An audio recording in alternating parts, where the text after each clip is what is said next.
Y a mí lo que me pasó es que enfermé muchísimo. Mi cuerpo físico era además adicta a la arquitectura en un nivel que no lo sabía llevar. Trabajaba 18 horas diarias. Los tiempos de descanso reales eran cuando iba a la clínica o al hospital porque me enfermaba. Pero yo era de las que si descansaba un domingo sentía culpa por no estar diseñando, por no estar produciendo, por no estar... A mayor divagación mental, a mayor diálogo mental, a mayor mente divagante o red neuronal por defecto que llama la neurociencia hoy en día, mayor estado de infelicidad. El tiempo que estamos despiertos o que estamos en vigilia, mucho tiempo lo pasamos ahí. Cuando nos vamos entrenando para llegar a estados de vacío o de silencio, nos empezamos a dar cuenta que ese que piensa pareciera que no soy yo.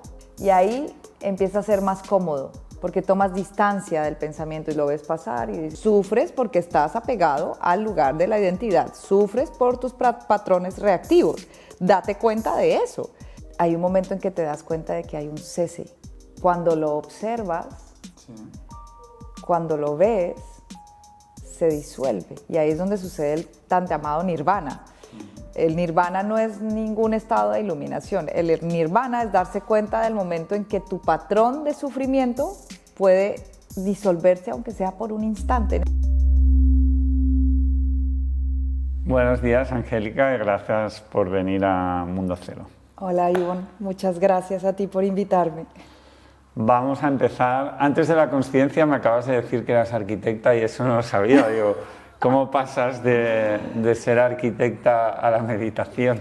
Yo siempre digo cómo paso de ser arquitecta a seguir siendo arquitecta. Vale. Porque muchas arquitecta personas... en mente, ¿no? Claro, muchas personas me preguntan, ¿cómo así? Ahora vengo de Colombia y me encontré gente con la que trabajaba hace añísimos en arquitectura y decía, no, qué gran pérdida, porque yo trabajaba en diseño. Ajá.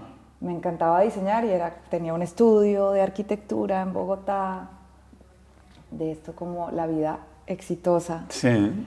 Qué pérdida, qué gran pérdida en la arquitectura. Yo digo, no, qué gran ganancia en la arquitectura, en la arquitectura del ser. Ajá. Y pongo este símil porque la arquitectura en la historia ha sido la búsqueda de la luz y el refugio, y el fuego, el calor. Desde ahí nace la arquitectura, ¿no? Ajá. Y en esencia la meditación es lo mismo, es encontrar la luz, el refugio, el fuego, el calor, en la casa interior. Entonces, pues en esencia sigo haciendo arquitectura. Pero de otro tipo. Sí.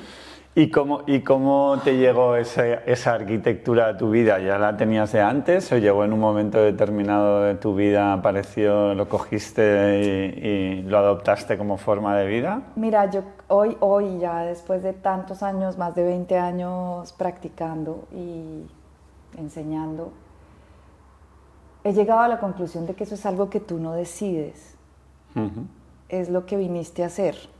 Entonces sí, podría decir que los eventos de la vida te llevan ahí, pero también últimamente me han llegado recuerdos de niña jugando con mis amiguitas y diciéndoles, imagínense una luz que viene del cielo y su mente se pone en blanco, ¿sabes? Como algo que estaba ahí desde siempre. Sí. Y luego ya, pues, los andares de la vida te van llevando a que te llenes de muchísima identidad, de muchísimo ego, cosa que es maravillosa, sí.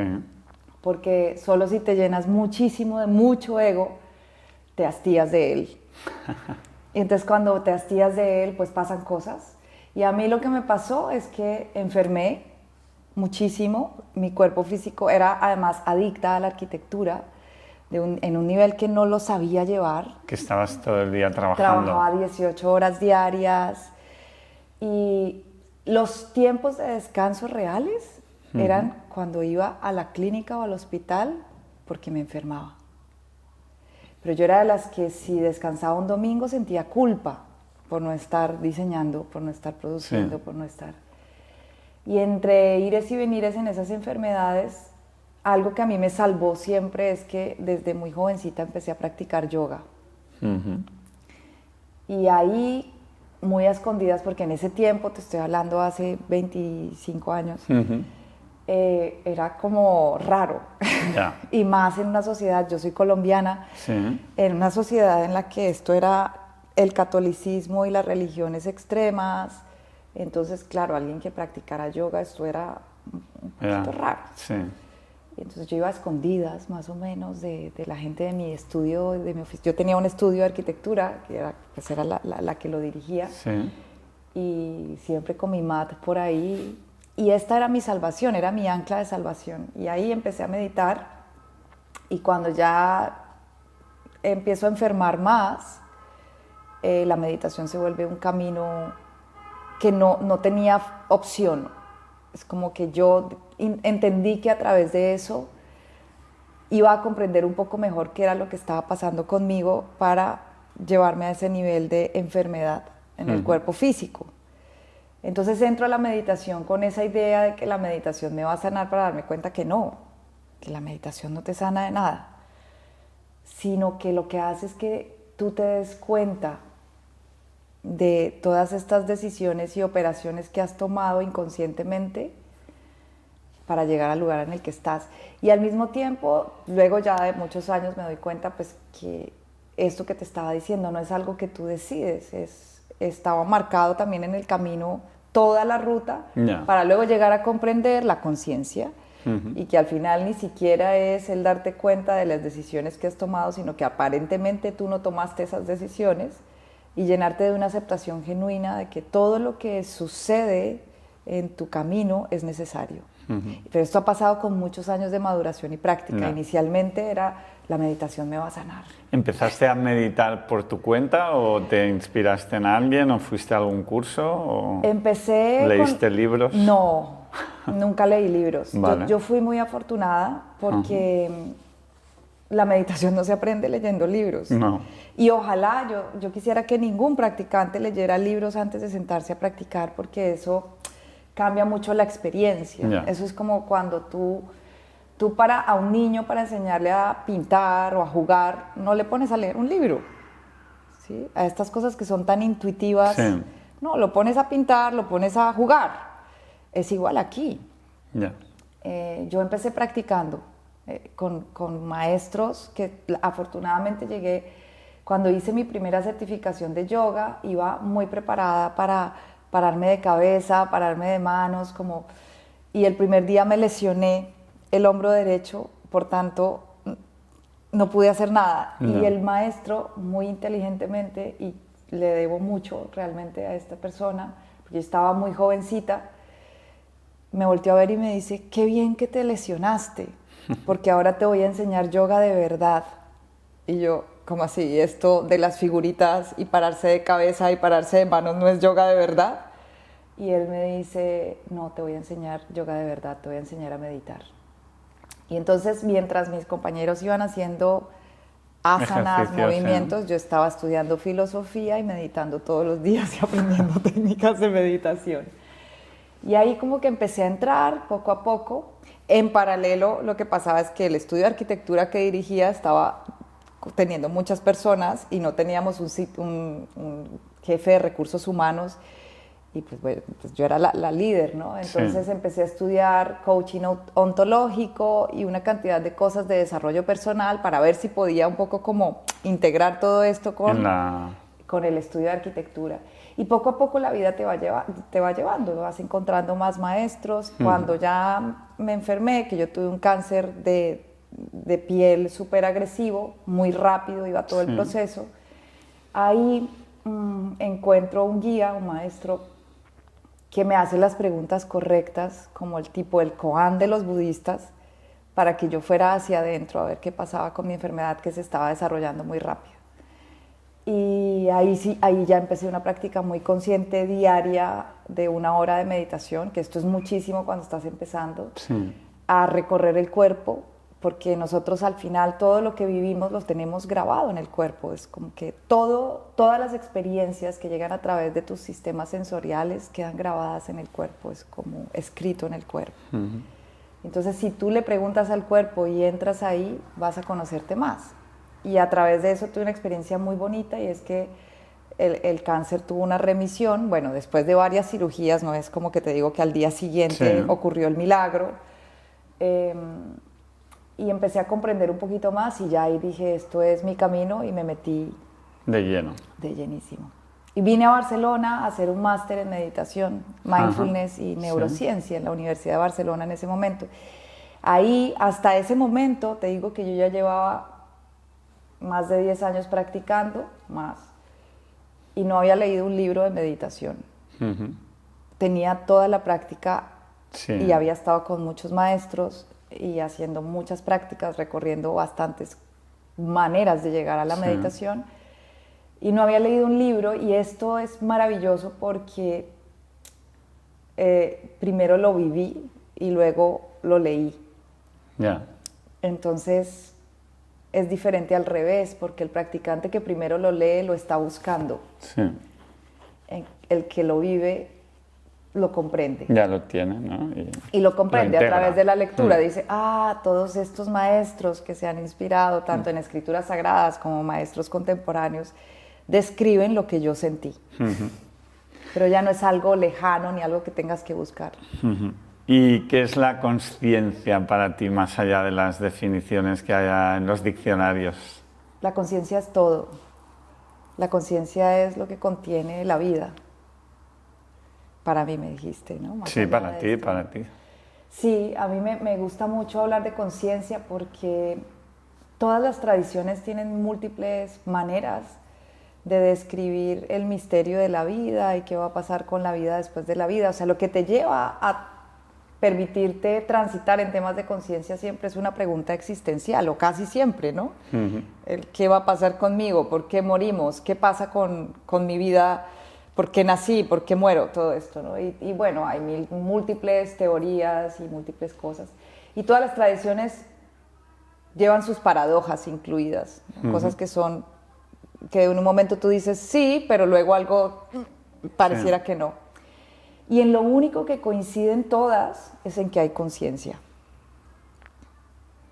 O sea, que yo he estudiado un poco esto ahí, y esto me gusta mucho porque dices, ok, este es como lo común a todo lo que se pueda mirar y observar en el ámbito de las prácticas contemplativas. Y la conciencia es lo que contiene, es un continuo que contiene todo. Entendido desde la práctica meditativa, me gustaban mucho las palabras de un maestro que quiero mucho, que es Sesha, que él decía, hay conciencia con C y consciencia con S. La conciencia con C es la que contiene todo. Y es algo que tú no puedes ganar, buscar, adquirir. Estás dentro, ¿no? Estás ahí. Ya es. Esto puede ser un poco filosófico y confuso, y cuando tú entras en la práctica meditativa lo comprendes, porque hay un momento en que te fundes completamente con lo que observas y te das cuenta que realmente no hay separación, pero no estamos hablando de una separación a nivel manifiesto, a nivel material, sino es algo que va mucho más allá, es esto que sostiene todo detrás de. Si yo te digo, mira estos dos objetos y percibe el espacio entre ellos, concéntrate ahí un momento, la sientes. ¿Se entiende? Está siempre en la mitad y está además permeándolo todo. Y la consciencia, con ese, es la capacidad de darnos cuenta de la conciencia con C. Entonces es más asociado a lo que en prácticas más humanistas, filosóficas, de desarrollo personal, conocemos como la conciencia. Es la capacidad de darnos cuenta de la conciencia. Es decir, que quien gana conciencia es el yo, o esta identidad, ¿no? Que es, definir el yo es algo complicado, pero diríamos que es este señor yo, o esta forma de identificarnos, o la mente es la que gana conciencia, es la que gana capacidad de darse cuenta. Entonces hay un punto en el que la mente, el yo, el ego, todas tus capas, manifiestas e inmanifiestas, se perciben a sí mismas como conciencia.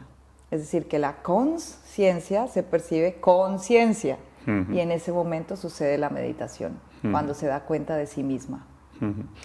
¿Crees que para, digamos, sentir el que estás dentro del todo es necesario estar meditando o No. puedes hacer otro tipo de...? No. Porque yo he vivido cosas similares subiendo a cimas de montañas y llegando arriba y sentirte como que formas parte de todo porque eres nada, pero a la vez estás en el todo. No sé cómo explicarlo. Así es. No, no es necesario la meditación. En realidad lo que se necesita es que desaparezca o se disuelva temporalmente el sentido protagónico. El ego. Sí.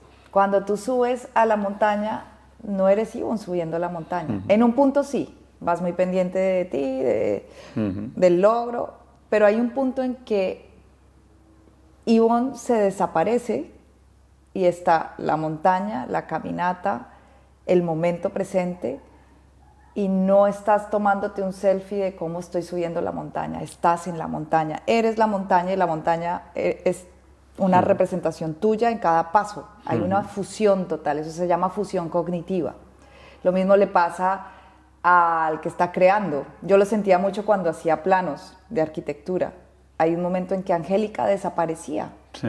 Y cuando Ivonne desaparece o el personaje desaparece, sucede esta fusión con el todo. Lo ves en el bailarín, en el arte es algo muy, muy común. El artista está ahí y no está el artista. Es la obra, es la creación. Y la creación lo incluye a él en un todo. Entonces, claro, lo que pasa es que si te pones a pensar hoy en día, bueno, siempre, la mente humana pocas veces nos deja entrar en estos estados. Entonces, lo que hace la meditación es entrenarte para que cada vez más no sea solamente subiendo la montaña. Para que te cueste menos encontrarlo, ¿no? Para que en el día a día habites este momento de unidad cada vez más, o sea, que cada vez más desaparezca este sentido protagónico, esta necesidad de autoafirmación, porque cuando sucede esa fusión con el todo, no te estás tomando una fotografía, no se te ocurre. Piensa como cuando llegas a un lugar turístico que te encanta, el primer momento tienes esa sensación y a mí por lo menos no se me ocurre en ese momento tomar una fotografía, es justo después, ¿sí? Pero cuando estoy, que me sorprende, solamente quiero estar embebido y eso puede durar unos segundos hasta que se me ocurra tomar la fotografía. Sí, pero primero esos te invade segundos la sensación. En que yo desaparezco, ahí estoy fundida con el todo. Y esa es la conciencia, la conciencia revelándose a sí misma. ¿Y la meditación, por qué crees que hay gente que le cuesta como continuar? Yo sé de muchos amigos y tal que empiezan, pero que al cabo de un mes es, bueno, ¿se está haciendo algo mal? ¿O hay que tener como más autodisciplina o resiliencia de decir, tengo que...? Hay varias cosas para entender acá que es interesante nombrar. O sea, en mi caso te digo la verdad, yo lo intenté y durante un mes o dos o hasta 3 yo creo que lo hacía así sin guía. Sin guía ni ¿Qué nada. hacías? Silencio. Silencios, me sentaba en la posición, tal. Pero como que... ¿Y qué pasaba? Bueno, intentaba que mis pensamientos desaparecieran o dejarlos pasar. A veces me concentraba en números o en la respiración o lo que sea. Pero como me gusta mucho, yo corro en las montañas y sentía como lo estaba haciendo a la vez, como que el correr en la montaña era mi forma más intuitiva de meditar. Sí. Es como si notaba que cuando estaba en la montaña me fundía con esa sensación que decimos y en cambio sentado en casa intentando meditar no me pasaba. Y entonces pues seguí corriendo en la montaña. Ya. Pero pienso igual, no estaba entendiendo cómo lo tengo que hacer, qué tengo que hacer. Sí, no he tenido paciencia. Son dos cosas diferentes. Ajá. Podríamos decir que lo que tú haces en la montaña hay dos maneras de practicar, una manera formal y otra informal. Ajá. Entonces podríamos decir que lo que haces en la montaña es una práctica más informal de atención. Pensemos que la meditación es una práctica atencional. Básicamente, para que la meditación suceda, hay un proceso Sí. de observación, de atención, una atención que se sostiene, que se vuelve concentración, una concentración que se sostiene y luego, eventualmente, sucede algo que llamamos el estado meditativo. Y ese estado meditativo es ese momento en que la conciencia se da cuenta de la conciencia, ¿sí? La Sí. conciencia se revela a sí misma. Para esto se necesita entrenamiento. Es difícil para ti y para todos, por varias cosas. La primera es que el cerebro naturalmente está predispuesto para que sea muy incómodo pasar tiempo escuchando su propia narrativa. Esto es ya, o sea, la neurociencia de la meditación dice, esto es ir un poco contracorriente de nuestra naturaleza. Sí. El sentarte a observar tu diálogo interno va a ser incómodo. De entrada ya sabes que va a ser incómodo, como cuando empiezas un entrenamiento en el gimnasio. Sí. Que sabes que vas a tener agujetas al día siguiente, que probablemente los abdominales del primer día van a ser más complicados, todo esto, ¿no? Que tendrán ganas de no ir al día siguiente porque da pereza, eso, ¿no? todo eso ya está. Por eso, cuando alguien va a empezar a practicar, la recomendación, antes mis recomendaciones eran otras, pero hoy en día, después de tantos años, siempre les digo, encuentra un buen guía. Como tener un entrenador personal. Igual, no es necesario, pero te va a ayudar muchísimo, porque este guía ya ha hecho el camino muchas veces y conoce. Y el guía, en un principio yo lo veía como una muleta, hoy no. Hoy lo veo como este que te acompaña a que puedas encender la luz. ¿Sí? La meditación está hecha para ser incómoda. Porque en esa incomodidad conoces tus patrones reactivos. Si no te incomodas, no los vas a conocer muy bien. Y para que suceda la meditación, la atención que tenemos que disponer para que esto suceda no es la misma que tienes tú cuando subes la montaña. Para que suceda la meditación, la atención que se establece es una atención que llamamos globalizada. Y en esta atención tú estás atento del objeto de concentración que elijas y de ti mismo observando el objeto de concentración y de todo lo que circunda, para que en un punto todo esto se fusione. O sea, digamos que está el objeto, estás tú, todo lo que circunda, y estás en atención de todo esto, en simultáneo. No se trata de poner la mente en blanco, nunca. Todo lo contrario, se trata de observar el contenido mental. Todo lo que aparece en lo que yo llamo el campo es el campo de la mente. Sí. Estás al acecho de verlo. Entonces haz de cuenta que es como si tú estuvieras en la cima de la montaña y fueras una cámara de vigilancia que observa todo el horizonte. Y estás en quietud total, porque la quietud te permite, tal cual como una cámara, capturar todo el movimiento y darte cuenta. La práctica es el arte de darse cuenta, con todo tú, con todos los sentidos.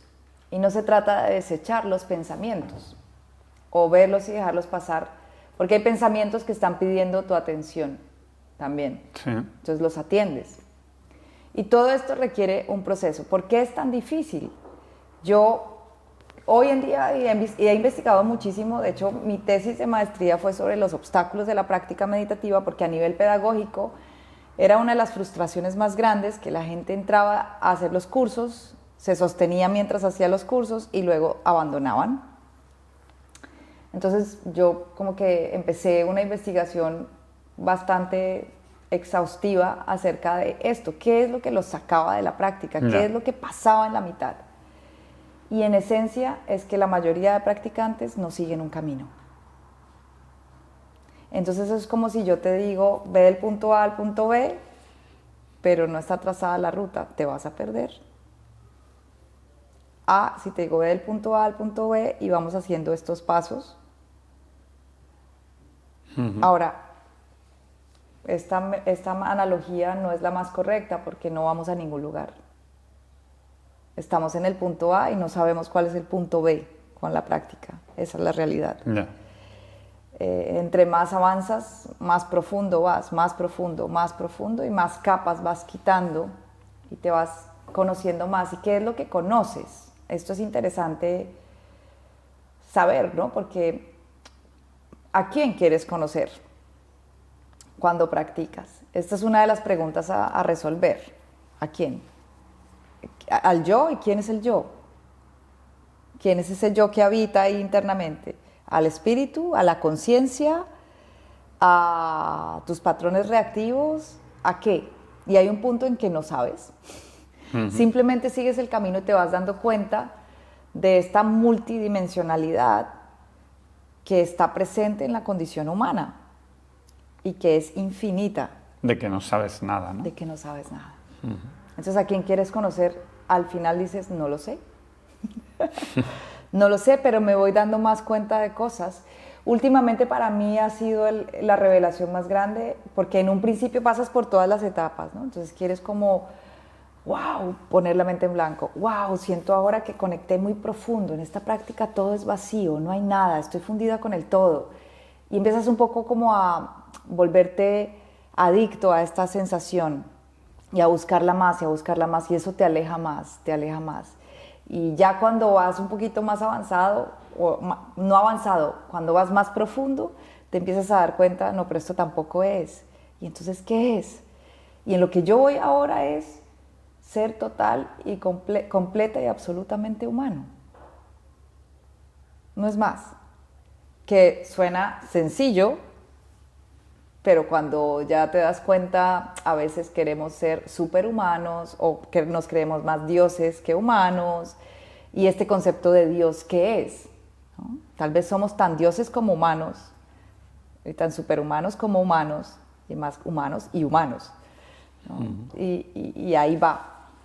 Entonces esta dificultad de entrar, para mí se centra en que no hay un camino. Si tú sigues un camino, ahora mismo estamos dando un programa de 22 días que volví como a los inicios de decirle a la gente, vamos a hacer 22 días practicando juntos, que esto no lo hacía hace mucho tiempo. Sí. Pero claro, ya recogiendo toda la madurez de la práctica que traigo hasta ahora. Y entonces han entrado alumnos que ya son guías y también enseñan o guían meditación y personas principiantes. Y ha sido maravilloso ver cómo cuando trazas el camino, fácilmente las personas lo van integrando y van integrándolo también en estas prácticas informales. Como ya te vas a la montaña y te vas a la montaña con todo lo que implica tener una atención globalizada. No te vas solo a la montaña por ir a la montaña. ¿Sí? Yo te invitaría a que pruebes otra vez, pero siguiendo un camino, el que sea. Sí. El que sea, y que vayas entendiendo también qué pasa dentro de ti.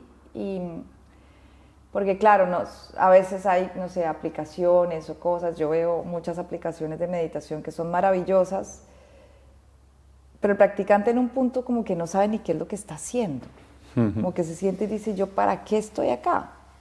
Entonces tienes como un Netflix, pero de prácticas, y entonces amor y compasión, y bla, bla, pero y en esencia lo que yo digo que queremos conocer primero es al ego, antes que darnos cuenta de la conciencia. Se trata de autoconocimiento primero. Sí, esta autoindagación. ¿Cuáles son estos? Y el Buda lo decía muy lindo, ¿no? El Buda decía en sus 4 nobles verdades, la primera es o sus 4 nobles tareas que nos deja. La primera es, date cuenta que sufres. Date cuenta que sufres es, a ver, soy reactiva, mi ego reacciona, mis patrones reactivos son estos y sufro por ello. Y decía, y date cuenta que sufres porque te has apegado a un lugar. ¿Al lugar de qué? De tu identidad. ¿Y qué es esa identidad? ¿De dónde viene? ¿Realmente la has decidido tú? Probablemente no tanto, es algo que estaba aquí ya puesto muy predeterminado por el sitio en el que naces, la cultura, el nombre que te pusieron, el colegio que te eligieron, la religión en la que naciste, que ni siquiera decidiste. ¿Y crees que gente empieza a meditar intentando evitar el sufrimiento o para entenderlo mejor? La mayoría es tratando de evitarlo. Es así, o sea, la mayoría de personas llegan a la práctica en crisis, no, están hastiados del ego pero no se han dado cuenta y llegan a querer saber buscando una solución. Poco a poco se van dando cuenta que el sufrimiento es inherente a la condición humana, ¿sí? Y el Buda entonces dice en la segunda noble verdad, busca el origen del sufrimiento. Él no nos habló de nada trascendental, ni de qué va a pasar después de la muerte, nada de esto. Él habló, vamos aquí en términos prácticos, sufres porque estás apegado al lugar de la identidad, sufres por tus patrones reactivos, date cuenta de eso. Ok, y entonces ahora, ¿qué vas a hacer con esto? Hay un momento en que te das cuenta de que hay un cese. Cuando lo observas, Sí. cuando lo ves, se disuelve. Y ahí es donde sucede el tan llamado nirvana.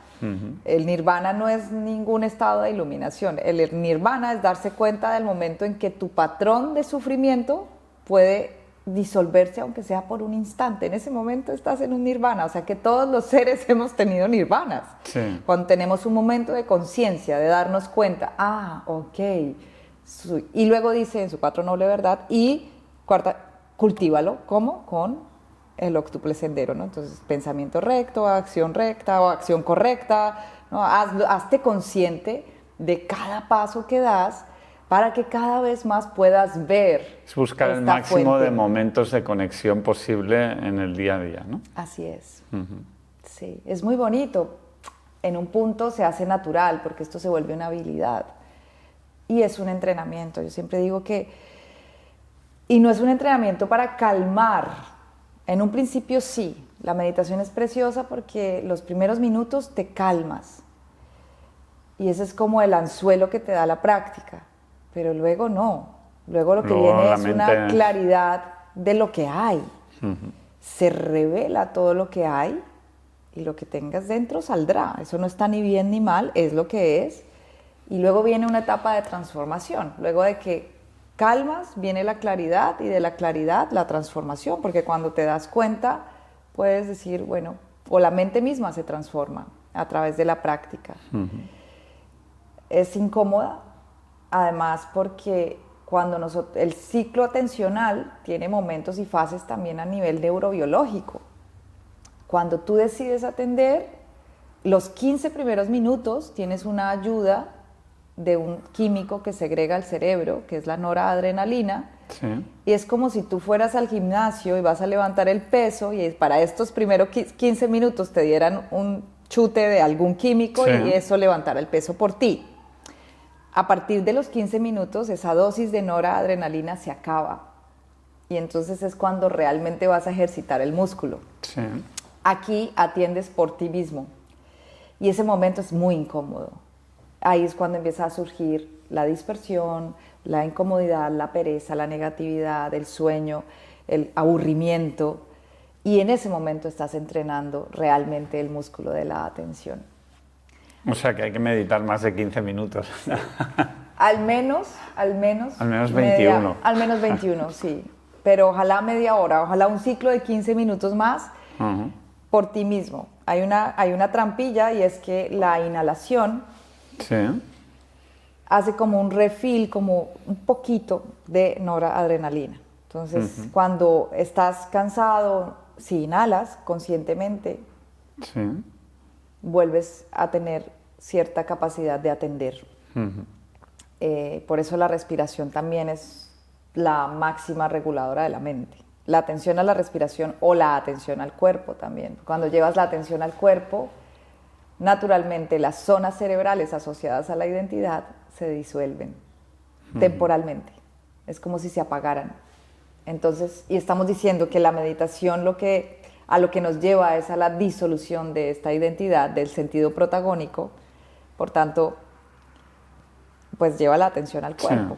Sí. ¿Y por qué crees que nos asusta el silencio, ¿no? Que es parte al ser humano?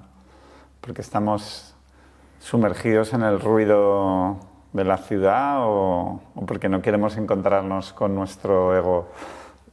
No, bueno, ya dijimos que es incómodo el tema de escuchar la narrativa interna, ¿no? Entonces yo creo que en parte el silencio lo que hace es revelar todo lo que hay internamente, el ruido interior. A mayor divagación mental, a mayor diálogo mental, a mayor mente divagante o red neuronal por defecto, que llama la neurociencia hoy en día, mayor estado de infelicidad. Y pasamos ahí mucho tiempo, del tiempo que estamos despiertos o que estamos en vigilia, mucho tiempo lo pasamos ahí. Lo que pasa es que cuando nos vamos entrenando para llegar a estados de vacío o de silencio, nos empezamos a dar cuenta que ese que piensa pareciera que no soy yo. ¿Sí? Y ahí empieza a ser más cómodo, porque tomas distancia del pensamiento y lo ves pasar y dices, y a veces llegan unos pensamientos y unas cosas que son unas imágenes inconexas, cosas que no tenías ni idea que estaban ahí. Y entonces surge la pregunta, ¿quién piensa a través tuyo? Si yo, Ivonne, te digo, dime cuál va a ser tu próximo pensamiento, no lo sabes.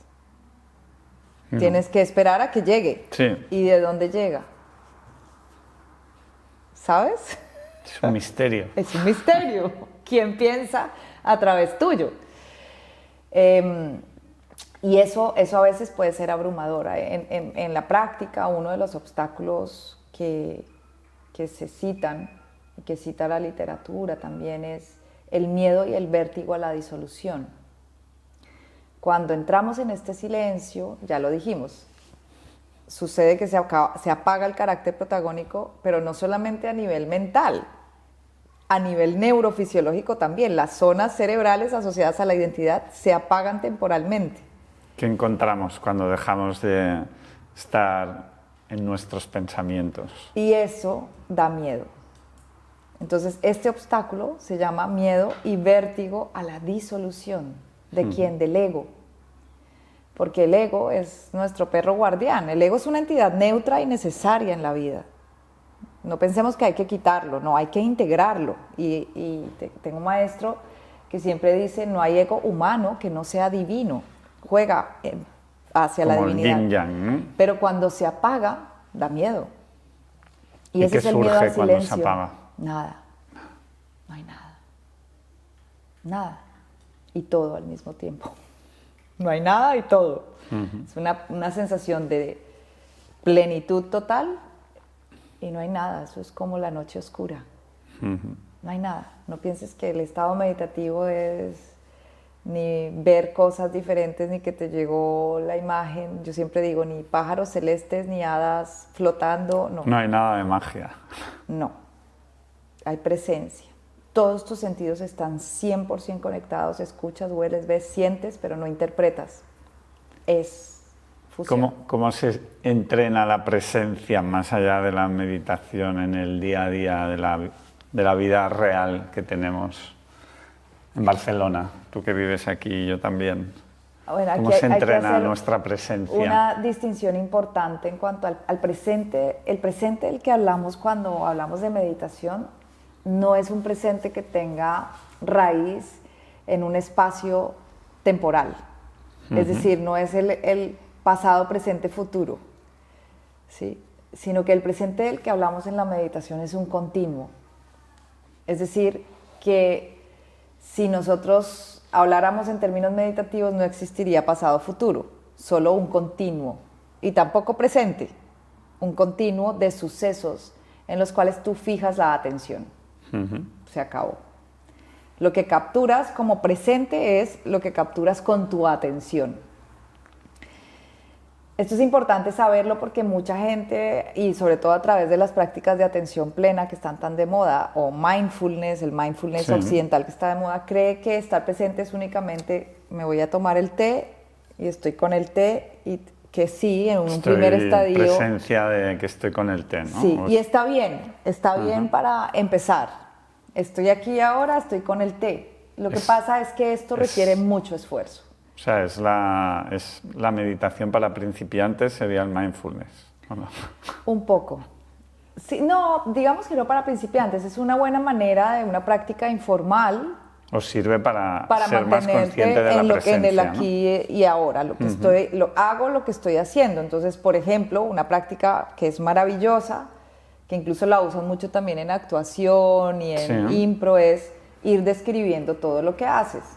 Tomo la taza, voy a refrescar un poquito la infusión, pero en presente, refresco la infusión, la tomo con mi mano izquierda, la tomo con mi mano derecha, la llevo a la boca, la saboreo. Vas repitiendo como un narrador de tu propia vida. Eso en un primer instante está bien, pero requiere mucho esfuerzo.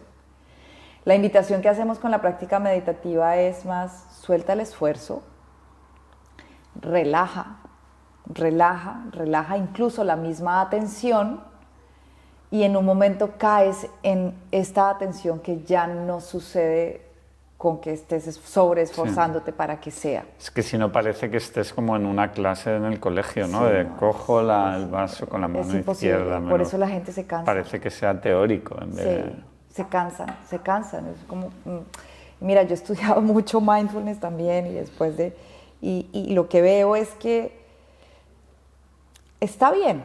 Y el mindfulness ayuda a muchos temas de salud mental en general y a estar presente. Solo que cuando hacemos esto sin la necesidad de irlo repitiendo o de obligarme a decir aquí, ahora, y aquí, ahora, y aquí, ahora, sino que cuando realmente lo has pasado por el cuerpo y estás aquí y ahora, es que no hay otro lugar en el cual estar, porque estás en ese presente que es este continuo que está sosteniendo todo y continuamente la conciencia se está dando cuenta de la conciencia.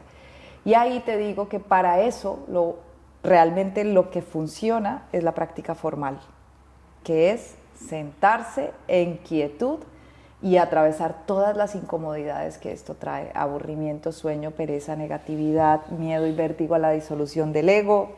Y todo esto con un guía para no dejar de hacerlo, ¿no? Ideal que tengas un guía. Porque si no el riesgo que te decía yo viene más por no tener un guía, seguramente. A mí me parece que sí, que el guía ayuda muchísimo porque te va sosteniendo, te va sosteniendo. Yo lo veo en los procesos de formación con alumnos. Yo he tenido alumnos de todo, he tenido alumnos que han sido ex monjes budistas, sacerdotes, profesores de yoga de 20 años, y muchos van y vienen, o practicantes de Vipassana que van a retiros de Vipassana 2 o 3 veces al año, que a mí me encanta Vipassana, no estoy diciendo nada, pero en un punto es muy fácil dejar la práctica. Entonces ahí vienen estos tesoros también de los que hablaba el mismo Buda, ¿no? La sangha, el hacerlo en compañía. En algún punto la sangha te sostiene, la comunidad te sostiene y el guía también. El guía te va de alguna forma ayudando con estos obstáculos, porque piénsate que todo lo que aparece dentro de la práctica como una dificultad es un reflejo de una dificultad que tú tienes fuera. Entonces es muy interesante porque si tienes un guía te ayuda a verte en estos reflejos que tienes en el cotidiano. ¿Sí? Como reaccionas en la práctica, reaccionas en la vida. Punto. O sea, detecta tus miedos de la vida y te intenta guiar reactivos. para... ¿Eso es a lo que tenemos miedo cuando conseguimos mirarnos por dentro? A ser más conscientes de nuestros errores en el día a día de la vida o de cómo actuamos ante ciertas cosas?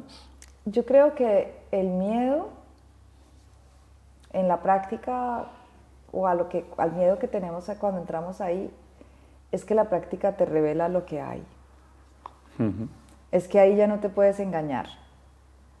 Ahí poco a poco, yo creo que en principio es como si este espacio estuviera cerrado por años y pasaras una aspiradora primero para levantar el polvo y luego empezaras a succionar y de repente ya quedan todas las paredes y vas a ver las grietas que hay.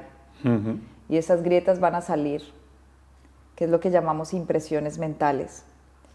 Lo que sucede con el proceso meditativo y el sentarse en la práctica formal es que Desde que tú naces y recorres toda tu vida, tu experiencia, todo lo que recibes a través de los sentidos, ya te lo había dicho, queda escrito en el cuerpo.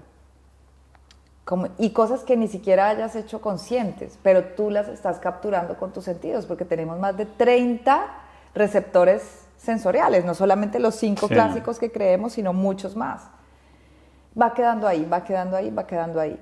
Cuando empezamos la práctica, estas impresiones van saliendo. Es como si hicieras un lavado, un filtrado. Salen a la luz nuestros defectos generados por nuestras vivencias de toda nuestra vida. No diría defectos, diría defectos impresiones. Y virtudes. Todo. Todo. Todo. Y entonces ves lo que hay. ¿Sí? Esto no es nada diferente. Aquí no va a pasar que, lo que te digo, que veas cosas fantasiosas, magia. No. Tú ves lo que hay. Y te das cuenta de lo que hay. Y hay un punto en que te das cuenta de que eso que hay no eres tú. Que no es tuyo. Que tú crees que sí, pero no. Que tú eres quien se está dando cuenta. Y ese momento es el momento de la libertad, de la liberación, porque empiezan a pasar todas estas impresiones mentales y las ves sin juicio. Y una vez se descubre, ya es se disuelve. Para siempre. O sea, si llegas a ese estado una vez, luego ya siempre lo llevas dentro. Mira. ¿O no? O desaparece y tienes que cojo el vaso tal para ver si lo vuelvo a encontrar. El entrenamiento explico, yo creo que ¿no? es para siempre, es de por vida, porque somos humanos. Si no estarías viviendo esta experiencia encarnada si no tuvieras este desafío de la dualidad. Ya está, somos seres duales, tenemos una polaridad femenina, masculina, lunar, solar, si no, no estaríamos en este cuerpo. Sí. Las escrituras lo dicen, el mismo Patanjali lo dice, que Patanjali es un señor que escribió un libro o un tratado que se llaman los Yoga Sutras, que explican la ciencia del yoga, que cuando hablamos de yoga es lo mismo que meditación. Yoga no es lo que conocemos como las figuritas, sino el culmen de la práctica del yoga es la meditación. Realmente practicamos todo eso para meditar. Y él lo dice, tienes un estado de samadhi o de liberación de la mente y al minuto siguiente hay ego. Y el ego siempre te va a traer lo que te trae. Siempre va a estar ahí, ¿no? Siempre está hasta el día de tu muerte. El yin yang siempre va a estar. Siempre, hasta el maestro más iluminado. Sí, la iluminación es una cosa temporal. Es tan temporal como se disuelve tu ego. Pero sucede por fracciones de segundo. Lo que sí es verdad es que luego de que tienes... Es que si no sería aburrido, porque estaríamos siempre en un estado... No es como si siempre comiera helados, al cabo de un año ya no querría comer helados, ¿no? Si siempre estoy en un estado de iluminación o de conexión con el todo, igual no notaría que estoy conectado con el todo. No. Porque no estaría viviendo otra manera para entenderlo. Sí, puede ser, y al mismo tiempo, entre más nirvanas, pongámoslo en términos budistas, entre más samadhis, en términos de Patanjali o del yoga, más fusión. Y hay un punto en que te das cuenta que nunca has estado separado. Y entonces el ego está, lo que pasa es que es al revés, es como que lo mantienes, te das cuenta de cuando sale, como que lo mantienes como estás al acecho de cuando sale, pero ya no es el que gobierna. Ya, sería como en el dibujito del yin yang, está el negro con la bolita blanca, ¿no? Y eso sería cuando todavía no estás en ese estado, y cuando pasas al otro estarías en el blanco con una bolita negra muy pequeña, pero que estás. Pero ahí está. Y no es tan aburrido, al contrario. Entre más pasas tiempo en estados no duales, que se llaman a través de la práctica meditativa, ¿qué son estos estados no duales? Al final es un estado en el que constantemente te estás dando cuenta de la conciencia y constantemente estás habitando en la conciencia. Y existe una palabra que se usa mucho en términos meditativos que es viveka. Viveka significa discernimiento. Y este discernimiento lo que te ayuda es a que cuando ya es en ti ese discernimiento, te das cuenta constantemente de lo que es real versus lo cambiante. En términos meditativos, lo real no es lo que nosotros concebimos como lo real. Lo real es todo aquello que no cambia, que no nace, que no muere, que no se transforma. Es decir, la conciencia, aquello que está detrás sosteniendo todo. Todo lo demás, dentro del ámbito meditativo, aclaro, hace parte de un concepto ilusorio. Es ilusión, es una ilusión porque cambia. Lo que duele ahora o lo que dolió antes hoy ya es un recuerdo, o sea que ya no es, porque este dolor ya no es. Sí. ¿Sí? El problema es que nos identificamos con lo cambiante, por eso también sufrimos. Sufrimos por muchas cosas. Una es esta, nos vamos identificando con todo lo que cambia, con todo lo ilusorio. Cuando discernimos y estamos en el estado no dual trae en sí mismo el discernimiento inmerso. Constantemente te estás dando cuenta de lo real y de lo cambiante dentro de lo real. Todo lo que cambia está dentro de lo real, esta es la paradoja. Todo esto que es real, que podríamos llamar conciencia, Dios, fuente, ¿sí? Está permeando a lo cambiante, hace parte. Pero es lo que queda cuando lo cambiante se transforma. En la medida en que tú vas ahí, te vas dando cuenta más de la impermanencia, de que todo se transforma, de que todo pasa. Y estás más ahí, eso poco a poco te va dando una sensación de ecuanimidad. ¿Qué ecuanimidad qué es? Mantener el ánimo ecuánime, tanto en el bienestar como en el conflicto, porque sabes que lo que atraviesa la experiencia es cambiante, se transforma. Y que detrás de eso hay algo que no cambia y sostiene todo, que está antes de los humanos, antes de lo que conocemos como la Tierra, aparentemente, que ha estado siempre y que siempre estará, que ya es. Y tú haces parte de ese flujo, ¿no? Un poco a lo que nos lleva todo este tema de comprender la conciencia y de asentarnos en lo real, es a comprender que no hay muerte, hay transformación. Eso ahora te lo pregunto, que son mis 3 preguntas finales de siempre, que se las hago a todo el mundo. ¿Cómo ha cambiado tu forma de vivir desde que eras arquitecta, tuviste el cáncer de piel, a ahora? ¿Cómo vives diferente? Todo. En que si tuvieras que decir un día a día de entonces, un día a día de ahora, 5 cosas que hagas diferente. No, es que todo es diferente. Todo. Pero sí, todo es diferente porque, bueno, hoy en día ha sido ir quitando capas en todo sentido. Muchas capas de vanidad, de necesidad. Hoy vivo en lo mínimo, de verdad.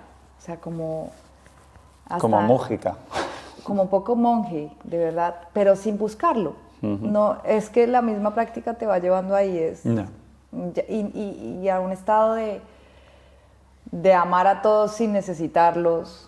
Cosas que antes necesitaba un montón de cosas que eran determinantes para que fuera feliz, ahora no. Y claro, no te lo podría decir en valores, tal vez, como que antes aceptar la realidad era más difícil. Sí. Estaba un poco más, ¿no? Ahora viene una aceptación que no es conformismo, porque si tengo que apoyar causas lo hago y lo hago con criterio, solo que no comprometo no me hace sufrir. Entiendo que es parte del flujo de la vida. Antes sufría un montón, por eso enfermaba todo el tiempo. Entonces, antes enfermaba todo el tiempo, ahora no enfermo ahora no nunca. Enfermo. Bueno, desde ahí es como... Eso ya es una buena... Y todo, las relaciones, Es que O sea, antes tenías más apego, ahora tienes más desapego. sí, ¿no? y hay algo interesante y es que como que Necesitabas no mucho, hay, ahora poco. antes había mucho sufrimiento mental. Era pensamiento, pensamiento, pensamiento. No dormía bien, tenía pesadillas, era horrible. Me despertaba gritando en las noches. Sí, porque para tú tomar este camino también es que tienes que estar en sufrimiento. Ya. Ahora no, es que no hay...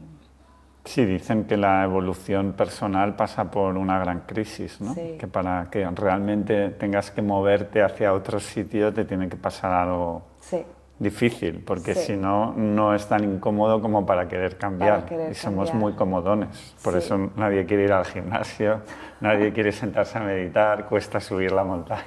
sí. Pero te podría decir que hay momentos hoy en día en que no sé dónde está Angélica. Esa Angélica que conocía de antes, no la encuentro. En nada, ni en la forma de vestir, ni en la forma de relacionarse, ni en la forma de comer. Y en un punto era muy raro, era como, ¿y qué? ¿Qué pasa? ¿Por qué mi vida no tiene drama? Porque además latina, colombiana, que nos encanta el drama. Y hoy en día te puedo decir que es lo más parecido a lo que conozco a la plenitud. Por nada, por ninguna razón en especial. Porque si comparas en las mediciones de éxito hacia lo externo, probablemente desde afuera se veía más exitosa esa vida. No. Pero desde adentro no tiene comparación. Entonces te podría decir que a veces es que no la encuentro. Por ahí el año pasado estaba decorando mi casa y salen las neurosis del arquitecto y estas cosas. Y digo, no, por ahí está todavía. Lo que pasa es que no le doy los estímulos para Sí, que se para que despierte. Y eso nos ayuda a entender que el ego siempre está. Es como, yo siempre pongo la analogía de los budistas. No sé si has visto los budistas que están con los tigres Sí. en los monasterios y los tigres están tranquilos, ¿no? Eso es el ego. Es el tigre tranquilo, pero su naturaleza es No es salvaje. tranquila, sí. Entonces, en el momento en que le estimules su espíritu salvaje, va a salir. No es que no haya ego, va a estar hasta el día que te mueras. Entonces, yo lo veo y lo veo ahí como está, como el tigre, un poquito más tranquilo. Y cuando se le dan sus inputs, pues sale. Y también lo veo salir y me divierte verlo salir también. Una recomendación que harías para las personas que nos estén escuchando o viendo, una cosa que poder hacer de forma sencilla para ser más consciente en tu día a día, una cosa que cualquier persona dices para encontrar más tu conciencia.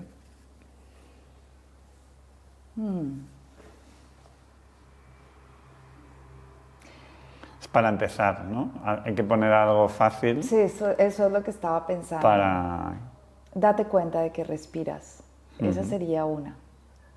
Porque el inspirar nos da la noción de esta conciencia entrando, esto que sostiene, esto que te decía que está en la mitad de los dos objetos. Inspira y date cuenta que la vida está sucediendo. Y a veces creemos que somos nosotros los que respiramos, pero en realidad es la vida la que nos está respirando.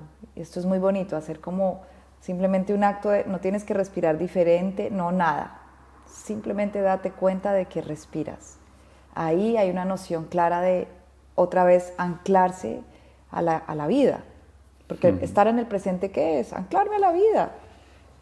Fluir con la vida, estar con la vida, presente con la vida. Ese sería uno. Y el otro, que estemos atentos de nuestros pensamientos. Esa es una súper interesante y es como toma pausas pequeñitas de observar cada vez que aparezca un pensamiento y puedes incluso nombrarlo, decir la palabra pensamiento. Eso va haciendo que te des cuenta que también entre pensamiento y pensamiento hay un espacio. Ese espacio entre pensamiento y pensamiento es la conciencia. Es lo que revela la conciencia. Sí. ¿Está fácil o no está tan fácil? más o menos. El date cuenta que respiras, sí. Eso sí, yo creo. Ese Y lo es. otro también, pero hay que practicarlo. ¿Sabes qué otro que es buenísimo? El aterrizar en el cuerpo. O sea, Sentir el cuerpo. sí, pero también como hacer una exhalación y sentir que bajé al cuerpo, que salí de aquí y bajé. E imagínatelo, como que salí de la mente y como si estuvieras aterrizando, fueras un avión aterrizando en el cuerpo. Y puedes usar la exhalación para eso, exhalo. Voy más adentro, voy más al cuerpo. Entre más al cuerpo vas, más bajas de la mente. La mente se calma. ¿Y tu recomendación para empezar a meditar? Si tuvieras que decirles una, la Encuentren un buen encuentren guía. un buen guía, ¿no? Sí. No pierdan tiempo con aplicaciones o cosas. O si son aplicaciones, que sepan que es una aplicación que sigue un camino, que puede tener un proceso. Porque cuando empezamos a meditar, nosotros tenemos, no solamente tenemos el cuerpo físico, tenemos unas anatomías corporales que van por capas. Entonces está este cuerpo físico, tenemos un cuerpo energético que se mueve a través de la respiración, un cuerpo mental, emocional, un cuerpo espiritual y un cuerpo de conciencia. ¿Sí? Cuando hacemos la práctica, lo que vamos haciendo es movernos a través de estas anatomías y un poco lo que buscamos es que en algún punto todos los practicantes reconozcan ese cuerpo conciencia y desde ahí empiecen a caminar con todos sus demás cuerpos o capas corporales. ¿Qué pasa con el practicante que va con prácticas en YouTube o esto? No sabe a qué cuerpo está yendo ni qué camino está siguiendo. Cuando se sigue una lógica de camino en progresión, es inevitable llegar al silencio y ahí ya pueden soltar al guía y quedarse practicando en silencio, pero sabes exactamente en qué punto de tu práctica estás. Entonces, si hoy en día, para empezar a practicar, yo siempre digo, búscate un buen guía. ¿Qué es para ti ser feliz?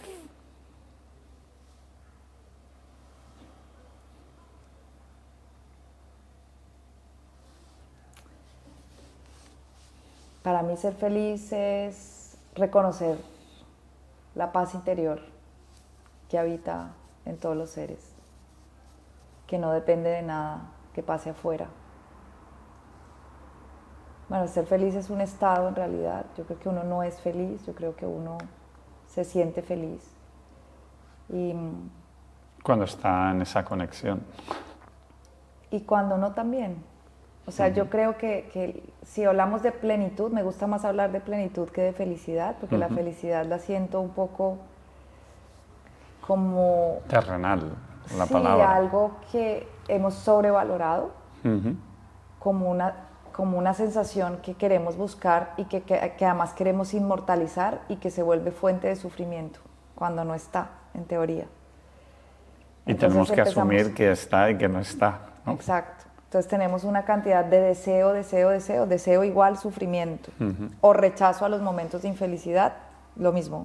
¿Sí? Para que exista la felicidad tiene que existir la infelicidad para darme cuenta que están, ¿no? Entonces, si habláramos en términos de plenitud, cambiando tu palabra felicidad, la plenitud es reconocer que la paz interior no depende de que esté feliz o infeliz.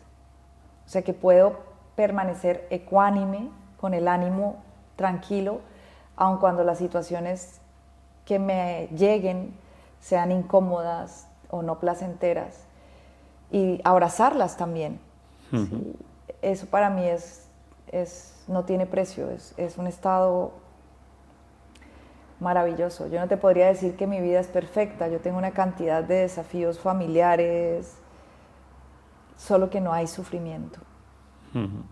Y para mí eso es la felicidad eterna, el comprender que no somos quienes manejamos los hilos de la vida, que no tenemos el control de nada, que no sabemos nada, el entrar en rendición total y saber que el misterio de la vida nunca lo vamos a revelar hasta que suceda el momento de trascender, y estar bien con eso.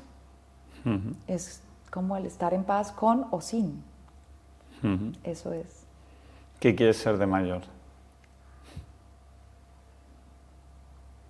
No lo sé. No es algo que llegue ahora a mi... En tu cabeza. Estás en el aquí y en el ahora, no puedes pensar en el futuro. ¿No? Es muy difícil. Ujú. Te lo digo honestamente. Ujú. Sí hay planes, hay proyectos, van llegando, pero un poco como que a mí estos días hablaba de una historia muy bonita. Hay un libro que lo debes conocer que se llama el Bhagavad Gita, que es un poema épico del cual se han cimentado una cantidad de tradiciones y religiones y demás, que narra la historia de un guerrero que se llama Arjuna, que sale al campo de batalla, y Krishna, que en el poema es su auriga o el conductor del carruaje, lo va guiando en todo el camino. Bueno, total, larga historia hecha corta, para Arjuna salir al campo de batalla es terrible, porque en el campo de batalla tiene que derrotar a sus familiares, a sus maestros, y para él es como, ¿cómo? Hay un capítulo completo que es el desaliento de Arjuna, que está muy mal porque él no quiere salir a dar esta batalla. Krishna lo va guiando y todo.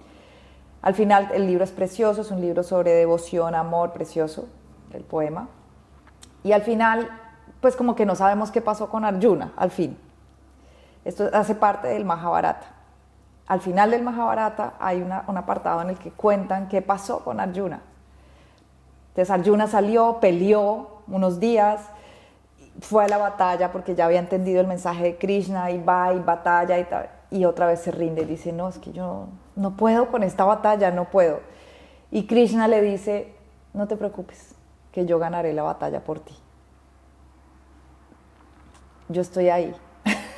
En el, ok, salgo, hago lo que tengo que hacer, pero Krishna Ya gana sé. la batalla por mí. Ujú. O el hágase tu voluntad, un poco, Ujú. que nos hablaban también en otras tradiciones. Ujú. Entonces, es difícil para mí decirte el que quiero ser de mayor.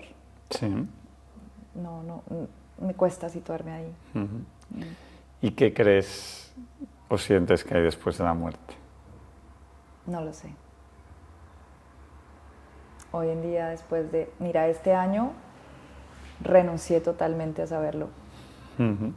porque he pasado por todas, las he creído todas, Ujú. todas, las he estudiado todas y he visto si las podía validar a través de la práctica meditativa en encuentros de fusión total con el todo. Y ahora, puede que en un año volvamos a hablar y yo te diga, Estoy en una nueva. sí, pero la de ahora es, no quiero jugar más el juego de saberlo. Me rindo, no sé, no. Solo sé que hay vida, eso sí sé. Con certeza te lo puedo decir. Solamente te hablo de mis certezas ahora. Antes repetía las certezas de mis maestros. Ahora ya empiezo, después de 20 años de práctica, a hablar de las mías. Pero Y decir que hay vida ya es algo, ¿no? una es que no solamente que hay vida, que todo es vida. Esa la tengo, solo hay vida. Por tanto, si quisiera responder a tu pregunta desde mi posición de hoy es que hay vida. En cualquiera de sus múltiples formas, dimensiones, es lo que podría decirte, pero también que renuncié a saberlo. No hay un día de mi vida que no piense en la muerte. Desde que soy pequeñita. Fue lo que me impulsó realmente, yo creo que a todo este camino, en realidad. Esta pregunta existencial, porque desde que me enteré que íbamos a morir cuando tenía, no sé, tipo 4 años o así, mi vida perdió sentido. Era como, pero ¿y entonces para qué hago todo lo que hago si nos vamos a morir, no? Y eso me acompañó mucho tiempo y fue producto de muchas depresiones, frustraciones, cosas fuertes. También el motivador para hacer un montón de cosas, porque bueno, hagamos todo lo que hay que hacer en este parque de diversiones antes de irnos. Entonces he hecho muchas cosas. Y ahora ya lo solté. Creo que en mi obligación en este momento, la que siento muy clara, es estar presente y así como dice el Bhagavad Gita, que en el momento en que me alcance la muerte, ojalá sea consciente para soltar el cuerpo y todo lo que lo circunda, y ojalá estar cantando el Om en ese momento, visualizándolo y cantando y poderme entregar, que sea tan consciente y tan despierta para dejar el cuerpo de esa manera. De ahí para adelante, incertidumbre total. Es saber que puedes vivir con la incertidumbre y estar tranquilo con ello. Ya llegué a esa rendición. Digo, ok, vale, lo que sea. Pues muchas gracias, Angélica. Que sigas guiando a gente que se quiera unir al Club de los Meditadores para tener mejor conciencia y vivir de forma mejor en nuestro paso por aquí, sin saber a dónde vamos, pero al menos que aquí seamos conscientes y tengamos conexión las más posibles. Muchas gracias. Muchas gracias y ojalá te pueda tener meditando pronto, más de 2 meses. Voy a meditarlo. ¿Vas a meditarlo? Y te lo cuento. Gracias. A ti, muchísimas gracias. Gracias.